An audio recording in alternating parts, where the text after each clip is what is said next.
गुरवे गौरचंद्राय राधिकायै तदलये कृष्णाय कृष्णभक्ताय तद्भक्ताय नमो नमः।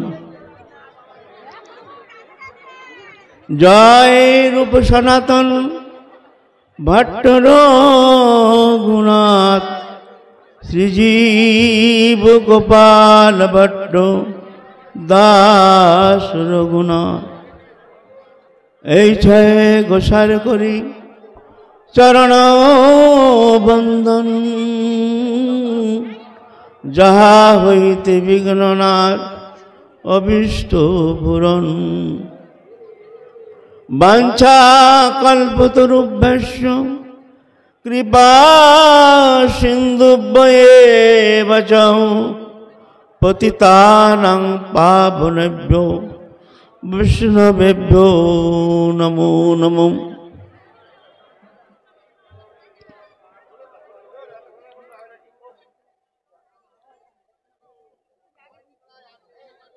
এতান নির্বিদ্যমাননাম ইচ্ছুতাম অকুত ভয়ম যোগী নির্বনিন্দিতম হরিনামানুকীর্তনম।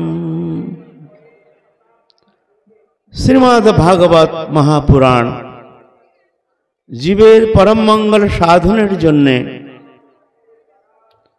যে আমাদের যে নির্দেশ করেছেন, সহজ সরল নির্দেশ, কিভাবে আমি এই সংসার চক্র থেকে মুক্ত হয়ে ভগবত প্রেম সান্নিধ্য প্রাপ্ত করব, তার উপায়টা কি? প্রথমে তো এ প্রসঙ্গ আলোচনা করতে হলে জীব বিষয়ে একটুখানি আলোচনা করা প্রয়োজন।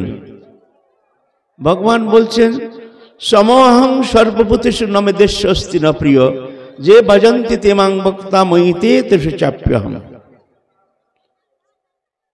বলতে আমি সবার ভিতরে সমান আছি, কেউ আমার দেশ্য নয়, কেউ আমার প্রিয় নয়, কারণ সবই আমার। কিন্তু এর ভিতরে একটু ভেদ আছে, ভগবান একটু ভেদ রেখে দিয়েছেন। যে ভজন্তি তুমাং ভক্তা ময়িতে তেষু চাপ্যহম। কিন্তু যে ভক্তির সাথে আমাকে ভজন করে সে আমার হৃদয়ে আছেন এবং আমিও তার হৃদয়ে অবস্থান করি। এখন দুই প্রকার জীব দেখা যাচ্ছে। ভগবান সৃষ্টি রচনা করেছেন মামৈ বাংশ জীবলোক জীবভূত সনাতন মনঃ ষষ্ঠান ইন্দ্রিয়াণি প্রকৃতি স্থানে কর্ষতি। আমারই অবিনাশী অংশ, এ জীব আমারই অংশ, কিন্তু প্রকৃতিস্থ হয়ে প্রকৃতির সাথে তদাত্মতার কারণে একটি শরীরধারী হয়ে চতুর্বিংশতি তত্ত্বে আবদ্ধিত হয়ে সে সংসার চক্রে পুনঃ পুনঃ আবর্তন করছে, 84 লাখ যোনিতে পুনঃ পুনঃ ভ্রমণ করছে। কিন্তু ভগবানের অংশ স্বরূপ বিস্মৃতি হি সংসার বন্ধনের মূল কারণ। সংসার বন্ধনের কারণটা কি? সংসার কি? স্বরূপ বিস্মৃতি। আমি কে? আমি গোবিন্দের, তার সাথে আমার নিবিড় অখণ্ড সম্বন্ধ। কোনো পরিস্থিতিতেই তার সাথে সম্বন্ধের কিঞ্চিত সময়ের জন্য বিচ্যুতি হওয়া সম্ভব নয়, এ অভিন্ন অখণ্ড সম্বন্ধ। কিন্তু জীব সেটা ভুলে গেছে। এখন এই জীবের দুই বিভাজন, একটা হলো গিয়ে উন্মুখ জীবাত্মা আর একটা হলো বহির্মুখ জীবাত্মা। উন্মুখ জীবাত্মা হলো গিয়ে যে জেনে গেছে যে সংসারে এখানে আমার কেউ নই, আমি গোবিন্দের, গোবিন্দ আমার, আমি শরীর নই, শরীরের অতীত, ইন্দ্রিয়াতীত, গুণাতীত, লোকাতীত, মায়াতীত, আমি ভগবানের অংশ। ভগবানের সাথে আমার নিত্য সম্বন্ধ, অবিচ্ছেদ্য সম্বন্ধ। ভগবান আমার, আমি ভগবানের। সে আমার সবথেকে প্রিয়তম এবং সব থেকে নিকটতম। অনন্ত কোটি ব্রহ্মাণ্ডের সমস্ত সুখ সমৃদ্ধি একীভূত করেও যদি কাউকে প্রেজেন্টেশন দেওয়া হয়, তাহলেও ভগবানের সাথে যে আমার প্রিয়তার সম্বন্ধ, সেই সম্বন্ধের কিঞ্চিত মাত্র তুলনা হওয়া সম্ভব নয়। ভগবানের সাথে আমার নিত্য প্রিয়তা সম্বন্ধ, অবিচ্ছেদ্য অখণ্ড সম্বন্ধ, সেই সম্বন্ধের বিচ্যুতি পলকের জন্য হওয়া সম্ভব নয়। এবং সবচেয়ে প্রিয়তম অনন্ত কোটি ব্রহ্মাণ্ডের সাথে আমার যে সম্পর্ক, অনন্ত কোটি ব্রহ্মাণ্ডের সমস্ত সুখ সমৃদ্ধি যদি একীভূত করে কাউকে প্রেজেন্টেশন করা হয়, এই নাও, এই অনন্ত কোটি ব্রহ্মাণ্ডের সমস্ত সুখ সমৃদ্ধি আমি তোমাকে প্রেজেন্টেশন করছি, এটা নাও। আর একদিকে ভগবানের যে আমার প্রেম সান্নিধ্য, এর সাথে যদি তুলনা করা হয় তাহলে তুলনার যোগ্য নয় অনন্ত কোটির ব্রহ্মাণ্ডের সুখ। আমরা তো ভৌতিক সামান্য কিঞ্চিত মাত্র সুখের আভাস পেয়ে আমরা ভগবানকে ভুলে বসে আছি। কিন্তু এ সুখ তো সুখ দিতে পারে না আমাকে। অনিত্যম সুখং লোকমিমাং প্রাপ্য ভজস্ব মাম। অর্জুন, এ সংসার অনিত্য, এ সুখ অনিত্য, তুমি আমার ভজনা করো। যদি সুখ পেতে চাও তাহলে একমাত্র আমার ভজনা করো।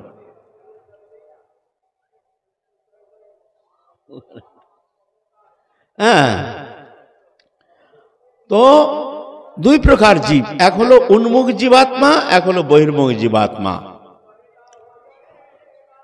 উন্মুখ জীবাত্মা তারা জানে যে শরীরটা আমি নই, শরীর সম্বন্ধী বস্তু আমার নয়, আমি চিন্ময় দিব্য নিত্য সত্য সনাতন ভগবানের অংশ, আমি গোবিন্দের গোবিন্দ আমার। এটা হলো আমার নিত্য সম্বন্ধ। এর সম্বন্ধের বিচ্যুতি পলকের জন্য কখনো হওয়া সম্ভব নয়। কিন্তু জীব সেটা ভুলে গিয়ে পঞ্চভৌতিক শরীরে তদাত্মতার কারণে তদাত্ম হয়ে গিয়ে সে মনে করছে আমি শরীরটা, শরীরটা আমি নই, এটা সপ্ত ধাতুর সমাহার, কতগুলো ধাতব পদার্থের সমন্বয় হলে শরীরটা। রস, রক্ত, মাংস, মেদ, অস্থি, মজ্জা, শুক্র, এ সপ্ত ধাতুর সমাহার এই শরীরটা, পঞ্চভৌতিক। শরীরটা আমি নই, কিন্তু এই শরীরের তদাত্মতা, চেতন সত্তা এসে তদাত্ম হওয়ার জন্য আমি শরীরের সাথে তদাত্মতার কারণে মনে করি শরীরটা আমি। বাস্তবিক শরীরটা আমি নই। এই বোধটা গুরু জাগিয়ে দেন। যখন জাগিয়ে দেন এবং তাকে সেই মার্গটা প্রদর্শন করান, তাকে একটি স্বরূপ দেন, দেখো এই স্বরূপটি তুমি, যে স্বরূপটা তুমি দেখছো, এই যে পঞ্চভৌতিক শরীর, এটা তুমি নও, এটা আগন্তুক, এটা আগে ছিল না, পরে থাকবে না, মাঝে দৃশ্যমান, এটা মায়িক পদার্থ, এটা জড় পদার্থ, এটা নশ্বর পদার্থ। আমি চেতন, দিব্য, আনন্দময়, আমি অবিনশ্বর, সেটা আমাকে বুঝতে দিচ্ছে না। যখন মরে যাই তখন কি বলি যে ও মরে গেছে, ও মরেছে থরি, ওর আত্মা ও শরীরটা তো পড়ে রয়েছে, ও তো চলে যায়। আর এই নশ্বর শরীরকে যে আমরা ভালোবাসি, এ ভালোবাসাটাও কখনো শরীরের সাথে আত্মার সম্বন্ধ হতে পারে না। জড় বস্তু চেতন ধর্মী আত্মাকে কখনো শান্তি দিতে পারে না। শান্তি বা আনন্দ হলো চেতন ধর্মী পদার্থ। জড়ীয় বস্তু কখনো চেতন ধর্মী আত্মাকে আনন্দ দিতে পারে না। কিন্তু জীব জড়ীয় বস্তু প্রাপ্ত করে মনে করে আমি পেলাম কিছু আনন্দকে। এটা হলো ভ্রম, এটা স্বপ্নবৎ, এটা হয় না। জড়ীয় বস্তুতে আনন্দ নেই। সে চেতন ধর্মী আত্মাকে কখনো আনন্দ দিতে পারে না। আনন্দই আমার স্বরূপ। আত্মা এবং আনন্দ আলাদা বস্তু না, একই বস্তু। তো গুরুদেব কৃপা করে তাকে সেই চেতন সত্তাটাকে জাগিয়ে দেন। তখন সে বুঝতে পারে যে শরীর, শরীর সম্বন্ধী বস্তু আমার নয়, আমি এর থেকে আলাদা, আমি চিন্ময়, আমি সুন্দর। সেই স্বরূপটি প্রদান করছেন আমার গুরুদেব। কৃপা করে আমাকে সেই চিৎ চৈতন্য সত্তা স্বরূপের যে শুদ্ধ সত্য প্রকাশ, যে রাধারানীর মঞ্জরি স্বরূপ, সেই স্বরূপটি আমাকে গুরুদেব কৃপা করে দিচ্ছেন, দেখো এই স্বরূপটি যে দেখছো না, এইটি তুমি, আর জড়ীয় শরীরটা দেখছো না, এটা তুমি নও। তখন শুরু হয় আমার ভজন ক্রিয়া। এর আগে ভজন ক্রিয়া শুরু হবে না। যতক্ষণ পর্যন্ত জড়ীয় অভিনিবেশ শরীরে আত্মবুদ্ধি, ততক্ষণ পর্যন্ত ঠিক ঠিক ভজন ক্রিয়া শুরু হয় না। তখন সেই ক্রিয়াটা হয়, সেই ভজনটা হচ্ছে ক্রিয়াত্মক মাত্র, সেটা ক্রিয়া, একটা ক্রিয়া, কিন্তু বাস্তবিক ভজন নয়।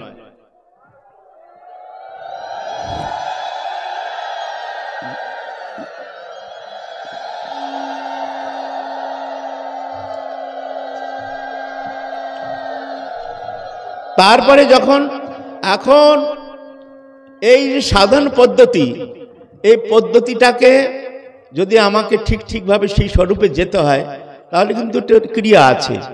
প্রথম যে অহংকারের দ্বারা আমি শরীরটাকে মনে করি শরীর আমি, শরীর সম্বন্ধী বস্তু আমার, এই অহংকারের দুটো বৃত্তি, একটা জড়বৃত্তি, একটা চিৎবৃত্তি।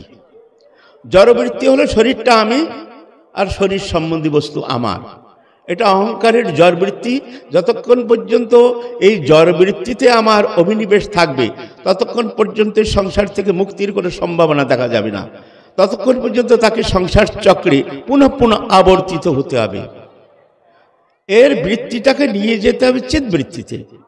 জড়বৃত্তি কাকে বলে না, শরীরটা আমি আর শরীর সম্বন্ধী বস্তু আমার, স্ত্রী পুত্র কুটুম্ব পরিবার আর তৎসম্বন্ধী বস্তু ধনজন বিত্ত বৈভব ইত্যাদি, যে গৃহাদি, ধন দৌলত, এগুলো আমার। क्योंकि এসব বস্তু আমাকে সুখ সম্পাদন করে, এটা আমি মনে করি, সেজন্য একে আমি আমার মনে করি। যতক্ষণ পর্যন্ত সুখ সম্পাদন করছে ততক্ষণ পর্যন্ত আমার মনে করি, যখন সুখ দেয় না তখন সেটা আমার নয়। ধরেন এই বাড়িটা আমার, এই বাড়িটা আমি বিক্রি করে দিলাম, যখন দেখছি এই বাড়িটা আমার আর থাকছে না, এতে আমি থাকতে পারবো না, তখন বলছে এ বাড়িটা আমার নয়। তা আমার কতক্ষণ, যতক্ষণ পর্যন্ত আমাকে সুখ দেয়। স্ত্রী পুত্র কুটুম্ব পরিবার তাই, এ সুখটা সেরকম, এটা আমাকে আনন্দ দিচ্ছে বলে আমি মনে করি আমার। পুত্র যদি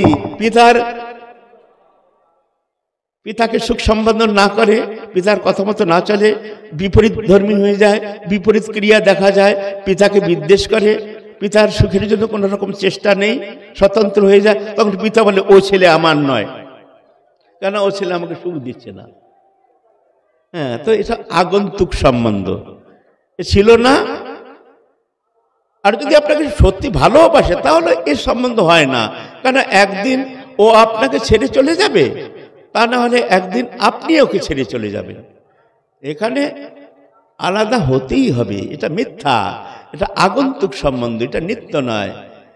সেই জন্য যারা বহির্মুখ জীবাত্মা তারা এটা মানতে রাজি নয়, তারা এটাকে সত্য মনে করে শরীর আমি, শরীর সম্বন্ধী বস্তু আমি, সেই শরীর সম্বন্ধী বস্তু পদার্থে আসক্ত হয়ে সেই শরীর সম্বন্ধী বস্তুর সুখ সম্পাদনের জন্য তার সমস্ত চেষ্টা, সে যা চেষ্টা করছে ওটা হলো তার নিজের সুখের নিমিত্ত। কিন্তু যখন গুরু কৃপায়, ভগবত কৃপায় তার এই চেতন সত্তা জেগে যায়, তিনি জানিয়ে দেন দেখো এই শরীরটা তুমি নও, এই শরীর সম্বন্ধী বস্তু তোমার নয়, তুমি কে। আমাদের গৌরীয় বৈষ্ণব মহাপ্রভুর যে অবদান, অনর্পিত চরিং চিরাত করুণা অবতীর্ণ কলু সমর্পয়েত উন্নত উজ্জ্বল রসাং সভক্তি শ্রিয়াম। কৃপা করে করুণা অবতীর্ণ কলু, করুণা করে মহাপ্রভু অবতীর্ণ হয়েছেন, কলিযুগের বিশেষ করুণা, যে মহাপ্রভু এসেছেন এই করুণা সিন্ধু নিয়ে, তিনি জগৎজীবকে যথেচ্ছ বিতরণ করবেন, পাত্রাপাত্র বিচার নাই, যজ্ঞাযজ্ঞ বিচার নাই, তিনি নির্বিশেষ সবার ভিতরে প্রেম বিতরণ করবেন বলে তিনি সমস্ত পার্শ্বদকে নিয়ে এই কলিযুগে তিনি এসেছেন। হ্যাঁ, করুণা অবতীর্ণ কলু সমর্পয়েত উন্নত উজ্জ্বল রসাং। সেই উন্নত উজ্জ্বল রসটা কি? সেটা হলো পঞ্চম পুরুষার্থ প্রেম নয়, তারও ঊর্ধ্বে, পঞ্চম পুরুষার্থ প্রেমের ঊর্ধ্বে, ধর্ম অর্থ কাম মোক্ষ, তারপরে হলো প্রেম, তারও ঊর্ধ্বে। একে বলে ভাবোল্লাসারতি। মহাপ্রভুর কৃপা প্রদত্ত এই যে এই মঞ্জরি স্বরূপের সাধনার যে বিষয়বস্তু ভাবোল্লাসারতি, সেই স্বরূপটা গুরু প্রদান করেছেন। হ্যাঁ, সেটা দিব্য, মায়াতীত, গুণাতীত, ইন্দ্রিয়াতীত, লোকাতীত। সেটা রাধারানীর কৃপায়, যে গুরুচরণ আশ্রয় করে, গুরুচরণের সমর্পিত হয়ে, রাধারানীর চিন্তায় তল্লীনতা, তন্ময়তা আশ্রয় করে, জাগতিক বস্তু পদার্থ থেকে সম্পূর্ণরূপে নিবৃত্ত হয়ে যিনি সেই প্রেম প্রাপ্তির উদ্দেশ্যে সমস্ত সাধন চেষ্টা করেন, তিনি সেই প্রেম লাভ করতে সমর্থ হন। তখন সেই স্বরূপটা, যে স্বরূপটা আমাকে দিয়েছেন, নাম, রূপ, বর্ণ, বস্ত্র, অলঙ্কার, সেবা, পুঞ্জ, স্থিতি, সংক্ষেপে বলছি, কারণ অবিস্তৃত বর্ণনা আমার করার উদ্দেশ্য না, কারণ আমি অন্য বিষয়ে যাচ্ছি। এই যে অহংকারের, এটা হলো চিদ অভিনিবেশ, ওটা হলো জড়ীয় অভিনিবেশ, ওটা বন্ধনের কারণ, ওটা আত্মাকে বন্ধন করে জড়ীয় অভিনিবেশ জীবাত্মাকে নিয়ে যায় সংসার চক্রে, 84 লাখ যোনিতে নিয়ে যায়। আর এই যে চিদ অভিমান, চিদ মানে কি অভিমান? এই অভিমানটা জাগিয়ে দেন গুরু, মানে আমি এই শরীরটা নই। তো তুমি কে? না, আমি রাধারানীর, গুরু যে আমাকে স্বরূপটা দিয়েছেন, চিন্ময় স্বরূপ, ওটা আমি। এটা হলো চিদ অভিমান। এই চিদ অভিমানটা বাড়াতে হবে। ধীরে ধীরে ধীরে ধীরে জড়ীয় অভিমান থেকে মুক্ত হতে থাকবে, চিদ অভিমান যৎ পরিমাণ বাড়তে থাকবে, জড়ীয় অভিমান তৎ পরিমাণ নষ্ট হতে থাকবে। একসময় গিয়ে চিদ অভিমান পূর্ণ হয়ে যাবে, জড়ীয় অভিমান সম্পূর্ণরূপে নষ্ট হয়ে যাবে। এখন তখন সাপ যেমন তার নিজের ওই খোলস ছাড়ে না, ওরকম অবিদ্যা গ্রন্থিটা ওইভাবে খুলে যায়। খুলে গেলে তখন সে প্রেম পর্যায়ে গিয়ে সমস্ত বন্ধন থেকে মুক্ত হয়ে সেই রাধারানীর দিব্য প্রদত্ত মঞ্জুরি স্বরূপ তাতে গিয়ে স্থিত হয়ে যান। এলো প্রক্রিয়া চিদ অভিমান। এখন এই যে চিদ অভিমানের জীব, এরা হলো গিয়ে উন্মুখ আত্মা, ওটা হলো বহির্মুখ আত্মা, এ হলো উন্মুখ আত্মা। এখন এই উন্মুখ আত্মা, তাদের প্রশ্ন, জিজ্ঞাসা, শ্রীমদ্ ভাগবত পুরাণ বলছেন, তাহলে সেই বস্তু প্রাপ্তির জন্য আমাকে কি করতে হবে? তো 3টি প্রশ্ন আমাদের সাধক জীবনে। এতান নির্বিদ্যমানানাম ইচ্ছুতাম অকুত ভয়ম যোগী নিপনির্ণিতম হরিনামানুকীর্তনম। 3টি প্রশ্ন। এতান নির্বিদ্যমানানাম, নির্বেদ কাকে বলে? নির্বেদ বলে অনাসক্তির নাম নির্বেদ। জাগতিক বস্তু পদার্থে চিত্তের যে নিরপেক্ষতা, যেটা সে পরিত্যাগ করতে সমর্থ হয়েছে, তাকে বলে নির্বেদ অবস্থা। এখন আমি জানি যে নির্বেদ অবস্থা, সংসার থেকে বৈরাগ্য না হলে, সংসার থেকে অনাসক্ত না হলে আমি সেই প্রেম পাবো না, সেই সাধনায় আমি এগিয়ে যেতে পারবো না, এবং সংসার চক্র থেকে মুক্ত হতে পারবো না, আমি সেই প্রেমময় রাধারানীর প্রেম সান্নিধ্য প্রাপ্ত করতে পারবো না। একটা জিজ্ঞাসা আমার, এটা নির্বেদ্যমানানাম, এই নির্বেদ অবস্থা প্রাপ্তির জন্য আমাকে কোন পন্থা অবলম্বন করতে হবে? জিজ্ঞাসা, 1 নম্বর জিজ্ঞাসা। আমি জানি সংসার অনিত্য, শরীর অনিত্য, অনিত্যম সুখং লোকমিমাং প্রাপ্য ভজস্ব মাম। আমি জানি, জেনে শুনে আমি এই সংসার থেকে মনকে নিবৃত্তি করতে পারছি না, চেষ্টা করে আমি এর থেকে উদাসীন হতে পারছি না, চেষ্টা করে আমার স্ত্রী পুত্র কুটুম্ব পরিবার এর থেকে আমি মোহমুক্ত হতে পারছি না। এখন আমি কি করব? একটা প্রশ্ন। এতান নির্বেদ্যমানানাম। দ্বিতীয় প্রশ্ন, ইচ্ছাতাম, আমার ভিতরে যে ইচ্ছা, ইচ্ছাটার কোন রকম নিবৃত্তি হচ্ছে না। ইচ্ছা 2 প্রকার, একটা জড়ীয় ইচ্ছা, একটা চিদ ইচ্ছা। জড়ীয় ইচ্ছা হলো গিয়ে আমার টাকা চাই, পয়সা চাই, থাকার জন্য বাড়ি চাই, গাড়ি চাই, এবং শরীর রক্ষার নিমিত্ত কুটুম্ব ভরণের জন্য নানা প্রকার সদনুষ্ঠান, মঙ্গল কার্য যা কিছু করো তার জন্য আমার পয়সা চাই, কৌড়ি চাই, উপাদান চাই, বললে তো হবে না। তো এর জন্য আমি এই ইচ্ছা পূর্তি আমি কি করে করব? আর একটা হচ্ছে হলো পরলৌকিক ইচ্ছা, মরার পরে আমার কি হবে গতি, মরার পরে আমি কি ভগবত ধাম তো দূরের কথা, এখন ভগবান নাম করছি, ভগবানের চিন্তা করার চেষ্টা করছি, সাধন ক্রিয়া আমি বজায় রেখেছি, কিন্তু মরার পরে আমার কি গতি হবে? অনেকে আবার স্বর্গ চায়, অনেকে অনেক কিছু চায়, এটা হলো পরলৌকিক ইচ্ছা।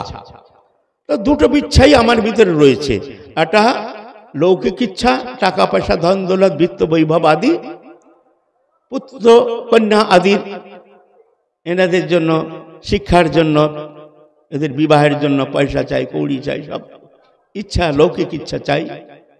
আর পরলৌকিক ইচ্ছা, মৃত্যুর পরে আমার সেই পরম গতি কি হবে, আমার গতি। এই ইচ্ছা পূর্তির জন্য আমি কি করি? চেষ্টা করে আমি সংসারের দুঃখ থেকে নিবৃত্ত হতে পারছি না, ধন কামাচ্ছি, সেই ধনে সংকুলান হয় না। তা আমার যে ইচ্ছাটাকে, এর থেকে আমি নিবৃত্ত হতে পারছি না। এক লৌকিক ইচ্ছা, পরলৌকিক ইচ্ছা, এই ইচ্ছা নিবৃত্তির জন্য আমাকে কি রকম কোন পন্থা অবলম্বন করতে হবে? ইচ্ছতাম। 2 নম্বর প্রশ্ন। 3 নম্বর প্রশ্ন হলো অকুত ভয়ম। সব জীব ভীত সন্ত্রস্ত, সব জীবের ভিতরে একটা ভয়। তার ভিতরে 3টে ভয়, একটা মৃত্যু ভয়, একটা জন্ম ভয়, আর একটা সংসারে ত্রিতাপ দুঃখ, ত্রিতাপ দুঃখ, আধ্যাত্মিক, আদিভৌতিক, আদিদৈবিক, ত্রিবিধ ভয়। এই ভয়টা আমার ভিতরে স্বাভাবিক। মৃত্যুর ভয়ে সব ভীত, মৃত্যু কেউ চায় না আমার মৃত্যু হোক, মৃত্যু চিন্তা সব ভীত সন্ত্রস্ত।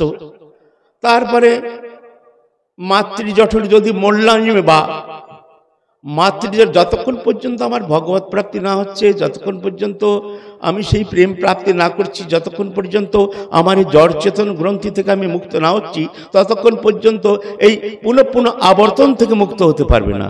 যদি বলেন আমি তো ভজন করি, তো ভজন করি, আমার কি দুর্গতি? বলেন দুর্গতি না, দুর্গতি হবে না। হ্যাঁ, সেমে পুণ্যে মত্তলোকং বিশন্তি এবং তৈ ধর্ম মনোপ্রপন্না গতাঙ্গত কাম কামালবন্তে। ভালো পুণ্য কার্য করলে স্বর্গে যাবে, আবার পুণ্য ক্ষয় হলে মর্তভূমিতে আসবে, আবার মানব শরীর পাবে, কিন্তু আবার সেই মাতৃজঠর। চিন্তা করেন, একটা মাংসের পিণ্ড মাতৃজঠরে, চিন্তা করে কল্পনা করেন, তার যখন 6 মাসের চেতন হয়, একটা মাংসের পিণ্ড, ওই যে মাতৃজঠর, সেখানে কোনো স্থান নেই, ওটা শরীরের দ্বারা যতটুকু শরীরটা আছে ওখানে এত কঠিনভাবে নিষ্পেষিত হয়, যেখানে গিয়ে আর কোনো রকম স্থান পাওয়া যায় না। ওর জরায়ুর টেন্ডেন্সি হলো সংকুচিত হওয়া, ও সবসময় সংকুচিত হচ্ছে, আর জীবাত্মাটা পেশিত হচ্ছে। একটা মাংসের পিণ্ড, মাথাটা নিচের দিকে, পাম উপরের দিকে, 45 ডিগ্রি অ্যাঙ্গেলে ওপরে আছে মায়ের জঠরে, 45 ডিগ্রি অ্যাঙ্গেল। এবার চিন্তা করো, ও কিভাবে একটা উত্তপ্ত একটা অগ্নিপিণ্ড, পাটাকে সোজা করার জন্য এত চেষ্টা পারে না, মাথাটা এরকম ভাবে নিষ্পেষিত হচ্ছে, মাথাটা আর পাটা এক জায়গায় এসে গেছে, গোল হয়ে একটা অন্ডাকৃতি, ডিমের মতন। বলেন কিরকম পেশেন্ট, একটু দেখেন না, চিন্তা করে। আর এইভাবে 10 মাস থাকতে হবে। বলতে ভূত না ভবিষ্যতি, এত কষ্ট, মাতৃজঠরের যে কষ্ট, এটা ভূত না ভবিষ্যতি, না অতীতে এর কল্পনা করা যায়, না ভবিষ্যতে এত দুঃখের কথা চিন্তন করা যায়। মানে সমস্ত নরকের চরম নরক হলো মাতৃজঠর। চিন্তা করতে পারছেন? একটু দেখেন, চিন্তা করেন যে মাথাটা এরকম, আর পাটা উপরে, মাথাটা নিচে, আর এইভাবে মাংসপিণ্ডটা নিষ্পেষিত হচ্ছে, সবসময় নিষ্পেষিত হচ্ছে। সেই ভয়ে ভীত, এক মৃত্যু ভয়, এক জন্ম ভয়, আর ত্রিতাপ ভয়, ত্রিতাপ ভয়ে ভীত। আধ্যাত্মিক, আদিভৌতিক, আদিদৈবিক। আধ্যাত্মিক শরীরে নানা প্রকার আদি ব্যাধি আদি, এই ভয়, বিমার আদি কারণে কষ্ট পাচ্ছি, ক্লিষ্ট হচ্ছে। আদি ভৌতিক, নানা রকম জীব জগতের দ্বারা আমি তাড়িত হচ্ছি, কুত্তা কামড়ে দিল, বিচ্ছু কামড়ে দিল, সাপে কামড়ালো, এরকম নানাবার কোনো মানুষের ঝগড়া হলে ডান্ডা মেনে মাথা ফাটিয়ে দিল। হ্যাঁ, এগুলো হলো আদি ভৌতিক, এগুলো এর আমার কষ্টের কারণ হয়। আদি দৈবিক নানা প্রকার প্রকৃতি দুর্যোগ, অতিবৃষ্টি, অনাবৃষ্টি বা নানা প্রকার বিপত্তি, নানা প্রকার আমার কর্মচক্রে আমি আবর্তিত হওয়ার জন্য নানা রকম দুঃখ, দৈন্য, দারিদ্র্য, আদি ব্যাধি, উপাধি, নানা প্রকার এ প্রকৃতি কারণে আমি এভাবে ক্লিষ্ট হচ্ছি। এটা বলে ত্রিতাপ দুঃখ। আধ্যাত্মিক, আদি ভৌতিক, আদি দৈবিক। দৈবের দ্বারা প্রেরিত হয়ে দুঃখ পাওয়া, অতিবৃষ্টি, অনাবৃষ্টি, ফসল নষ্ট হয়ে গেল, এই হলো সেই হলো, ঝড়ে বাড়িঘর উড়িয়ে নিয়ে গেল, বর্ষাতে তুফানে ডুবে গেল, এই আদি দৈবিক তিন তাপ। এখন এই তিন তাপ থেকে আমি নিবৃত্ত কি করে হব? একটা প্রশ্ন হলো, আমার মন, আমি চাইছি আমি একান্তভাবে ভগবৎ চরণ আশ্রয় করে তার চরণে শরণাগত হয়ে একমাত্র তারই চিন্তায় আমার মনকে নিয়োজিত করে একদম তল্লীনতা, তন্ময়তা, ভগবৎ চিন্তনে দেহদেহিক বস্তু পদার্থের প্রতি কিঞ্চিত মাত্র আমার আসক্তি থাকবে না। আমি একান্তভাবে রাধার চরণ চিন্তনে একদম তন্ময় হয়ে যাব। কিন্তু আমি জানি হচ্ছে না, পারছি না, এই নির্বেদ অবস্থা আমার ভিতরে আসছে না। চেষ্টা করে বিবেকের দ্বারা নানা রকম ভাবে বুঝিয়েও আমার মনকে আমি নিবৃত্ত করতে পারছি না। এটা নির্বৃত্তমান আমি প্রশ্ন, একটা বিরাট জিজ্ঞাসা। সবাই জানে আমি সংসারে আসক্ত, আসক্তি হলে ভগবত ভজন হবে না। মনটা যদি ভগবত চরণে লাগতে হয় তাহলে এর থেকে মনকে মুক্ত হওয়া অত্যন্ত প্রয়োজন। জানি, পারছি না। এই প্রশ্নটা আর ইচ্ছতাম, লৌকিক ইচ্ছা, পরলৌকিক ইচ্ছা, এর থেকে নিবৃত্ত হতে পারছি না। অকুত ভয়ম, সবসময় ভয় ক্লিষ্ট, মৃত্যু না জানে কখন শরীর ছেড়ে যেতে হয়। যদি এই জন্মে যারা একটু উচ্চ পর্যায়ে এসে গেছেন তাদের ভিতরে এই চিন্তনটা সবসময় তাকে আক্রান্ত করছে, তাহলে এই জীবনে যদি আমি রাধারানীর চরণ না পাই তাহলে আবার না জানে কালচক্র আমাকে কোথায় নিয়ে যাবে, আবার কবে আমি সেই ব্রজভূমে জন্ম নেবে এত সম্ভাবনা আছে কিনা জানি না। আর যদিও থাকে আমি তাদৃশ্য ঘরে আমার সেই ধরনের কোনো পিতামাতার কাছে সেই শিক্ষা পাবো কি না, সমাজ জীবনে আমি সেই ভজন আমি পাবো কি না, সৎসঙ্গ পাবো কি না, যদিও পেলাম তাহলে সদ্গুরু না হলে হবে না, তা সদ্গুরু পাবো কি না, আচ্ছা সদ্গুরুও পেলাম, সদ্গুরু পেলে হবে না, ভজন করার মতন আমার মানসিকতা চাই, আচ্ছা মানসিকতাও হলো, মানসিকতা হলে হবে না, ভজন করার মতন আমার সময় চাই, যথেষ্ট সময় চাই, নিশ্চিন্ততা চাই, নিশ্চিন্ত হয়ে তো ভজন করব। মাথায় যদি হাজার চিন্তা থাকে, এইটা চাই, ওটা চাই, ওটা চাই, এই ছেলের পড়াশোনা, ওই ঘরেই অশান্তি, কলহ, অমুক তমুক, তা আমি ভাই মনটা কি করে লাগাবো না? আমি সদ্গুরুও কৃপা পেলাম, তারপরে ভজনের আগ্রহ হলো, কিন্তু আমার এরকম মায়ার দ্বারা তাড়িত হয়ে আমি ভজন করার মতো অবকাশ পাচ্ছি না। আচ্ছা ভজন করার মতো অবকাশ তুমি পেয়ে গেলে, ভাই আমার শরীর সাথ দেবে না કોઈ গ্যারান্টি নেই, না যেন কোন একটা ব্যাধি এসে আক্রান্ত হয়ে আমার ভজন জীবন চৌপাট হয়ে গেল। এতগুলো প্রশ্ন চিহ্ন দাঁড়াচ্ছে যে পরবর্তী আপনি মরার পরে একটি সুন্দর জীবন প্রাপ্ত করবেন, যেই জীবনে আপনি ভগবৎ চরণ প্রাপ্তি করে রাধার প্রেম সান্নিধ্য প্রাপ্ত করে কৃতকৃত্য হয়ে যাবেন, কোনো গ্যারান্টি আছে? অনেকে বলে এই জন্মে তো ভজন হলো না, দেখবো আবার, পরে আবার দেখবো। কি দেখবে বাবা? এখন পেলে, হাতে পেলে সেটাকেই তুমি ঠিক ভাবে তুমি সেইভাবে পরিচালনা করতে পারলে না। হ্যাঁ, এই জন্য আমাদের মাতৃ সাধক রামপ্রসাদ একটি গান লিখেছেন, মন রে কৃষি কাজ জানো না, মন রে কৃষি কাজ জানো না, এমন মানব জমিন রইল পরি, আবাদ করলে ফলতো সোনা, মন রে কৃষি কাজ জানো না।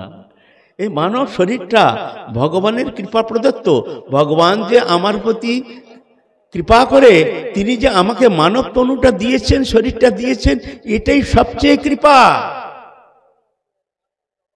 এই নরতনুর দ্বারাই একমাত্র ভগবত ভজন করে তুমি পরম পদ, পরম শান্তিপদ, পরম আনন্দপদ, পরম প্রেমপদ তুমি প্রাপ্ত করতে পারবি নরতনুর দ্বারা। নিদেহ মাধ্যম সুলভং সুদুর্লভং প্লবং সুকল্পং গুরু কর্ণধারম ময়ানুকূলন নবশ্যতরিতং পুমান ভবাগ্নি নতরেৎস আত্মহা।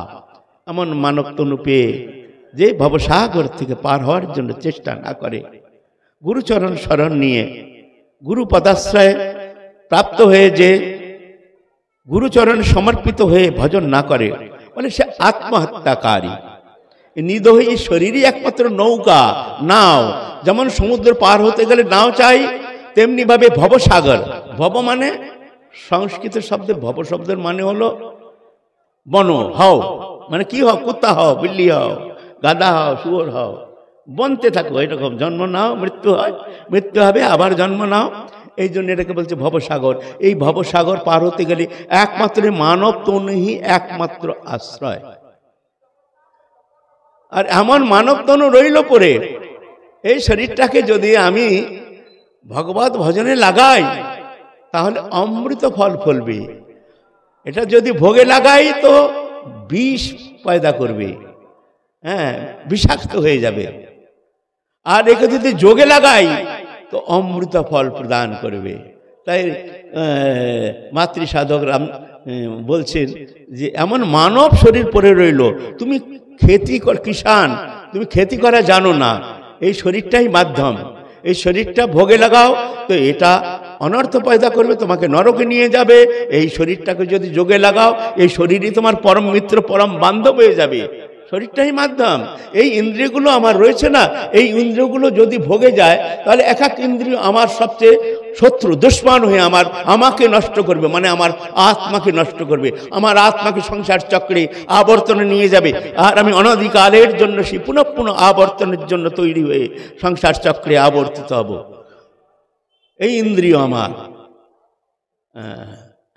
এ যদি যোগে যায় তো এই ইন্দ্রিয় আমার মিত্র। চক্ষু ভগবত দর্শন, ভগবত ভক্তির দর্শন, শ্রী বিগ্রহ দর্শন ইত্যাদি চক্ষুর দ্বারা ইন্দ্রিয়ের যে চেষ্টা, চোখের চেষ্টা, এই ইন্দ্রিয় আমার মিত্র হয়ে যাবে। কানের দ্বারা হরিকথা শ্রবণ, ভক্ত মুখে বকমুখোদ্গীর্ণ হরিকথা অমৃত সুধা, কর্ণকুহরের দ্বারা প্রবেশ করে অন্তঃকরণের ভিতর প্রবেশ করে তার অন্তঃকরণকে শুদ্ধ করে হরিভক্তি প্রদান করতে সমর্থ। হরিকথায় এমন শক্তি রয়েছে, হরিকথা শ্রবণ করা। হ্যাঁ, মুখের দ্বারা, শব্দের দ্বারা ভগবত গুণানুবাদ, নাম কীর্তন আদি, জিহ্বার দ্বারা ভগবত প্রসাদ সেবন, হ্যাঁ, আর এই ইন্দ্রিয়ের দ্বারা, শরীরের দ্বারা ভক্তের চরণ স্পর্শ, চরণ সেবন, গুরু সেবা, সন্ত সেবা, বৈষ্ণব সেবা ইত্যাদি। তাহলে এই শরীর, এই আমার ইন্দ্রিয়গুলো আমার মিত্র হয়ে, পরম মিত্র হয়ে আমাকে ভগবত চরণে পৌঁছে দিতে সমর্থ এই ইন্দ্রিয়।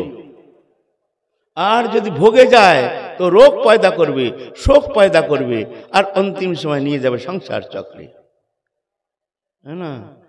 তো বলছেন শ্রীমদ্ ভাগবত মহাপুরাণ বলছেন, তো এই তিন যে প্রশ্ন আমার নিবৃত্ত হওয়ার জন্য আমাকে কোন পন্থা অবলম্বন করতে হবে, তো বলছেন শ্রীমদ্ ভাগবত মহাপুরাণ বলছে এর জন্য তোমাকে কোনো চিন্তা করার কোনো কারণ নেই, তোমাকে কোনো সিদ্ধান্ত দেখার কোনো প্রয়োজন নেই, তোমাকে কিছু বিচার বিমর্শ করার প্রয়োজন নেই। মানে তুই করবো কি?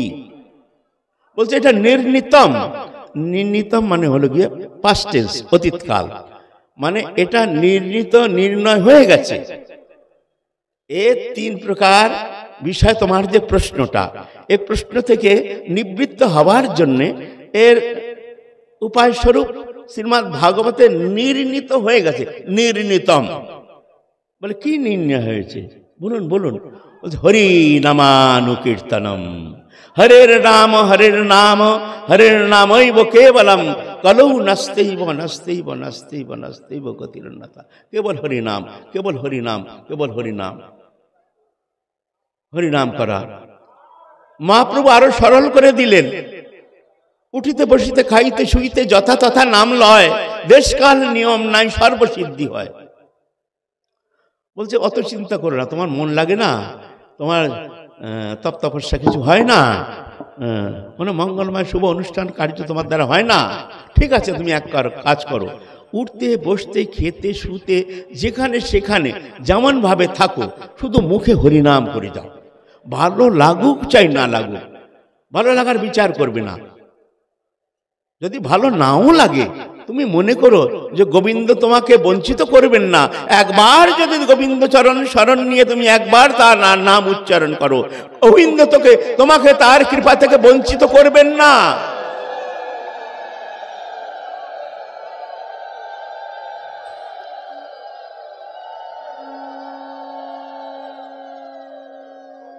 মালার অপেক্ষা রাখতে নেই। মালাটা কি? মালা হলো একটা ভজনের প্রক্রিয়া বিশেষ।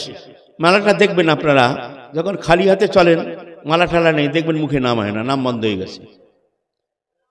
আর আপনি মালাটা হাতে নিয়েছেন, ইচ্ছা নেই নাম করবেন, দেখবেন ও কিন্তু বন্ধ নেই, ও চলা শুরু হয়ে গেছে অটোমেটিক, কখনো বন্ধ হবে না যতক্ষণ তোমার হাতে মালা থাকবে।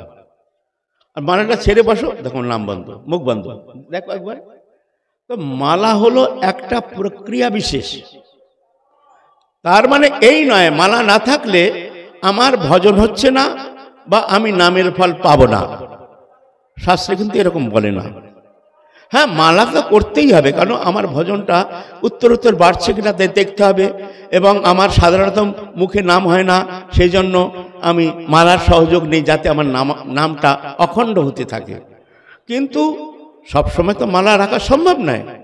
কখনো কখনো মায়েরা রয়েছেন, তাদের ঘরের কার্য সম্পাদন করতে হয়, রান্না করছেন, বান্না করছেন, ঘর ঝাড়ু দিচ্ছেন, নানা প্রকার কাপড় চোপড় ধুচ্ছেন, কিন্তু শুধু খেয়াল রাখবেন মুখটা যেন বন্ধ না হয়। এই হলো গিয়ে কলিযুগে গুপ্ত রহস্য। যদি এইভাবে আপনি অহর্নিশ অখণ্ড মুখে নাম করতে পারেন, মহাপ্রভু বলছেন উঠিতে বসিতে খাইতে চুকিতে যথা তথা নাম লয়, দেশ কাল নিয়ম নাই, সর্বসিদ্ধি হয়। নামে সর্বশক্তি দিল করিয়া বিভাগ, মম দুর্দৈব নামে নহে অনুরাগ। নাম স্বয়ং স্বরাট সম্পূর্ণ ভগবানের রসঘন বিগ্রহ স্বরূপ, চৈতন্যময়। নাম একটা শব্দ বিশেষ নয়। সেজন্য অনেকে আবার ধারণা এরকম যে কাজে ব্যস্ত আছি, সারাদিন তো ভজন হলো না, ঠিক আছে রাত্রিবেলা হাত পা ধুয়ে টুয়ে তারপরে মালা নিয়ে বসবো, ঠিক আছে আমি বসে আছি যে রাত্রিবেলা ভজন করবো। কেন ভাই? এই এখন যে তোমার সামনে সময়টা যাচ্ছে, এই সময়টা বৃথা যাবে কেন? কামও চলতে থাকবে, নামও চলতে থাকবে। অর্থের জন্য কাম, পরমার্থের জন্য নাম। কামবি চলতে থাকুক, নামও চলতে থাকুক, যুগপৎ, তাহলে অর্থও হবে, পরমার্থও হবে। পরমার্থ মানে পরম অর্থ, পরম অর্থ পরমার্থ মানে এরপরে আর অর্থ নেই। সেই জন্য যারা চতুর সাধক তারা সময়কে কখনো এইভাবে ছেড়ে দেয় না। সময়কে প্রতিটি মুহূর্ত, প্রতিটি ক্ষণ যেন মুখটা আমার চলতে থাকে, ভালো লাগুক না লাগুক। হরে কৃষ্ণ কৃষ্ণ কৃষ্ণ হরে হরে, হরে রাম রাম রাম হরে হরে, হরে কৃষ্ণ কৃষ্ণ কৃষ্ণ। এইভাবে অহর্নিশ নামটা করতে পারলে আপনার সাধনাটা সরল হয়ে যাবে। নাম হইতে সর্বপাপ সংসার নাশন, চিত্তশুদ্ধি সর্বভক্তি সাধন উদ্গম, কৃষ্ণ প্রেমোদ্গম প্রেমামৃত আস্বাদন, কৃষ্ণ প্রাপ্তি সেবামৃত সমুদ্র মজ্জন। এতগুলো শুধু নাম হইতে হয়। এক নামে করে সর্বপাপ ক্ষয়, নববিধা ভক্তিপূর্ণ নাম হইতে হয়, আনুষঙ্গিক ফলে করে সংসারের ক্ষয়, চিত্ত আকর্ষিত করে কৃষ্ণ প্রেমোদয়। নামের ভিতরে এত শক্তি রয়েছে, কিন্তু নামকে আমরা গৌণ করে দিই। হ্যাঁ, ঠিক নামকে বুঝতে পারি না। এত সরল সহজ সুগম সরস উপায় মহাপ্রভু আমাদের জন্য রেখে গেছেন, কিন্তু আমাদের দুর্ভাগ্য নামে নহে অনুরাগ। হ্যাঁ, সেই জন্য মহাপ্রভুর এ কৃপা প্রদত্ত এই যে মঞ্জুরি স্বরূপ, সেই স্বরূপের চিন্তন থাকা দরকার যে আমি রাধারানী আমার, সেই স্বরূপের চিন্তন। আর তৎসহিত মুখে অখণ্ড হরিনাম। ইন্দ্রিয়ের দ্বারা কর্ম করতে থাকো, কর্ম করতে কোনো মানা নেই। মুখে নাম করতে থাকো, মনে চিন্তন করতে থাকো, তোমার অর্থ পরমার্থ সব হয়ে যাবে, তোমার পূর্ণ ভজন হবে। শুধু মনটাকে রাখবে রাধারানীর চরণে, আর মুখে হরিনাম, আর ইন্দ্রিয়ের দ্বারা সংসারে যে কর্ম করছো করো না, মানা থরি। এইভাবে যদি সংসারে থেকে আমি এইভাবে ভগবত অনুশীলন করতে পারি, তাহলে অতি শীঘ্র রাধারানীর কৃপা আমি অনুভব করতে সমর্থ হব। এটাই শাস্ত্রের সিদ্ধান্ত, মহাপ্রভু নির্দেশিত মার্গ এটাই। জয় জয় শ্রী রাধে শ্যাম। আজকের কথা এখানে আমি বিশ্রাম দিচ্ছি। আবার যদি কখনো সংযোগ হয়, আবার আমরা হরিকথামৃত রসাস্বাদন করব। সকল নবদ্বীপবাসী মায়েরা, বোনেরা, ভাইয়েরা, যত বৈষ্ণব রয়েছেন সকলের চরণে আমি সশ্রদ্ধ আমার প্রণতি নিবেদন করছি। আপনাদের চরণ ধুলি নিতে আমি এখানে এসেছি, এখানে বক্তৃতা দিতে আসিনি। আপনারা কৃপা করুন যেন আমার নামে রুচি হয়, আর বৈষ্ণব চরণে যেন আমার শ্রদ্ধা